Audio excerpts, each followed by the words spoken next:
गेल्या अनेक वर्षांपासून आंबेगाव तालुक्याचे राजकारण हे विद्यमान सहकार मंत्री दिलीप वळसे पाटील यांच्या भोवती फिरत आले। शरद पवारांचे मानसपुत्र म्हणून वळसे पाटलांची संपूर्ण राज्याला ओळख होती। मात्र राष्ट्रवादी काँग्रेसमध्ये अजित पवारांच्या नेतृत्वाखाली फूट पडली आणि वळसे पाटलांनी शरद पवारांऐवजी अजित पवारांना साथ दिली।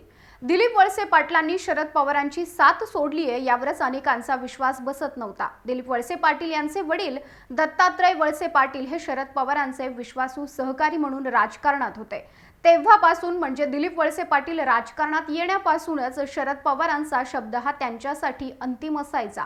त्यामुळे अशा निष्ठावंताने आपली साथ सोडणं हा खरं तर शरद पवारांसाठी देखील मोठा धक्का होता। वळसे पाटील शरद पवारांना सोडून गेल्याने त्याचा परिणाम आता त्यांच्या बालेकिल्ल्यात आंबेगाव तालुक्यात पाहायला मिळतोय।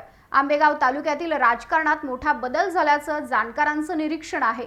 जसं दिलीप वळसे पाटील हे शरद पवारांचे निकटवर्तीय होते, अगदी तसंच आंबेगाव तालुक्यात देवदत्त निकम हे दिलीप वळसे पाटलांच्या जवळ होते। राष्ट्रवादीतील बंडानंतर देवदत्त निकमांनी वळसे पाटलांच्या सोबत जाण्याऐवजी शरद पवारांसोबत राहणं पसंत केलं आणि आता शरद पवारांनी आंबेगाव तालुक्यात वळसे पाटलांविरोधात देवदत्त निकमांना ताकद दिली आहे। आंबेगावमधून निकम यांना उमेदवारी दिली जाणार असल्याचे संकेतही शरद पवारांनी दिलेले आहेत।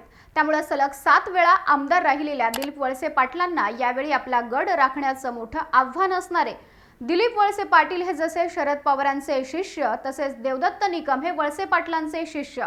त्यामुळे आंबेगाव विधानसभा मतदारसंघातली लढाई ही केवळ वळसे पाटील आणि निकम यांच्यातली नसून ती शरद पवार आणि दिलीप वळसे पाटील या गुरु शिष्यातली देखील आहे।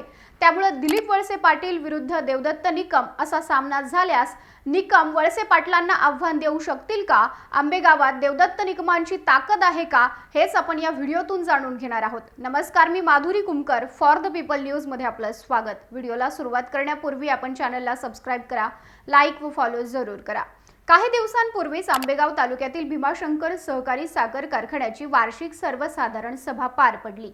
या सभेत वळसे पाटील समर्थक आणि देवदत्त निकम समर्थक एकमेकांना भिडले। आम्हाला बसू दिलं नाही, मंचावर येऊ दिलं नाही, बैठकीत वळसे पाटलांनी स्वतःचा प्रचार केला, हे सगळं घडवून आणण्यासाठी ते गुंड घेऊन आले होते असा आरोप देवदत्त निकम यांनी केला आणि याच मुद्द्यावरून दोन्ही गटात मोठा वाद झाला। दिलीप वळसे पाटील आणि देवदत्त निकम यांचे कार्यकर्ते एकमेकांच्या अंगावर धावून गेले, खुर्च्या नाचवत एकमेकांना हिणवलं। हा सगळा प्रकार मंचावर असलेले दिलीप वळसे पाटील आणि शिवाजीराव आढळराव पाटील यांच्या समोर घडला। वळसे पाटलांनी कार्यकर्त्यांना शांततेचं आवाहन केलं, मात्र कोणीही दाद दिली नाही। शेवटी पोलिसांनी मध्यस्थी केली आणि देवदत्त निकमांना बाहेर जाण्याची विनंती करण्यात आली। यावरूनच देवदत्त निकमांनी आम्हाला सभेतून हाकलण्यासाठी गुंड आणल्याचा आरोप केला। यावर विनाकारण राजकीय रंग देऊन स्वतःची पोळी भाजण्याचे प्रयत्न निकमांनी केल्याचा पलटवार अजित पवार गटाकडून करण्यात आला। देशातील सर्वोत्तम मानल्या जाणाऱ्या भीमाशंकर सहकारी कारखान्याच्या वार्षिक बैठकीत हा गदारोळ करून काय साध्य केलं? उलट कारखाना बदनाम करण्याचे प्रयत्न केले असा पलटवार अजित पवार गटाचे नेते शिवाजीराव आढळराव पाटलांनी केला। पण या घटनेमुळे आंबेगाव तालुक्यातील शेतकरी वर्ग चांगलाच दुखावल्याचं बोललं जात आहे। इतकंच नाही तर 40 ते 42 गावांतील शेतकरी एकवटले असून जे आमच्या जीवावर मोठे झाले त्यांना आता धडा शिकवण्याची वेळ आली असल्याचं शेतकऱ्यांचं म्हणणं असल्याची माहिती समोर आली आहे। त्यामुळे दिलीप वळसे पाटलांविरोधात होम ग्राउंडवरच मोठं आव्हान उभं राहिलेलं आहे। आंबेगाव तालुक्याचे भाग्य विधाते म्हणून वळसे पाटलांना संबोधलं जायचं। 1990 साली आंबेगाव तालुक्यात युवा नेतृत्व म्हणून त्यांनी आपल्या राजकारणाची सुरुवात केली। 1990 पासून 2019 पर्यंत सलग 7 वेळा आंबेगावच्या जनतेने वळसे पाटलांना निवडून दिलं। 2009 ते 2014 या काळात त्यांनी विधानसभा अध्यक्षपदाची जबाबदारी पार पाडली। वैद्यकीय शिक्षण, उच्च व तंत्र शिक्षण विभाग, ऊर्जा, उत्पादन शुल्क, कामगार विभागासारख्या महत्त्वाच्या खात्यांचे मंत्री म्हणून त्यांनी काम सांभाळलं। अनिल देशमुख यांच्या राजीनाम्यानंतर दिलीप वळसे यांना गृहमंत्री करण्यात आलं होतं।